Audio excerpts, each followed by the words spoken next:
ஒருத்தங்களுக்கு ஒரு குடும்ப கஷ்டம்னா இன்னொரு கிறிஸ்டியன் போய் ஹெல்ப் பண்றாங்க. இஸ்லாம் மதத்துல இன்னொருத்தங்களுக்கு ஒரு பிரச்சனை அப்படின்னா எல்லாரும் கூடி நின்று சப்போர்ட்டுக்கு வந்து நிக்கிறாங்க. நம்ம இந்து மதத்துல மட்டும் ஏன் இவ்வளவு பிரிவினைகள்?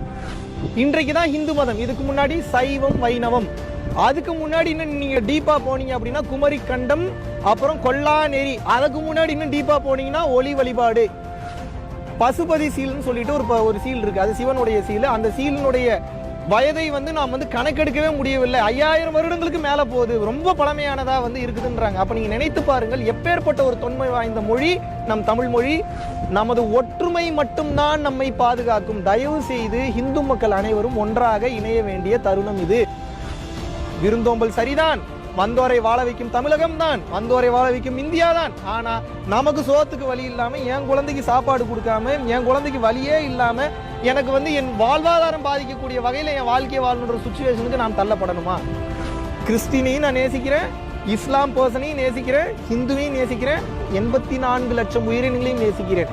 ஆனால் எனக்குண்டான வாழ்வாதாரம் பாதிக்கப்படும் போது, எனக்குண்டான உரிமைகள் பறிக்கப்படும் போது, அந்த நேரத்தில் அமைதியாக இருப்பதே மாபெரும் அதர்ம செயல்தான்.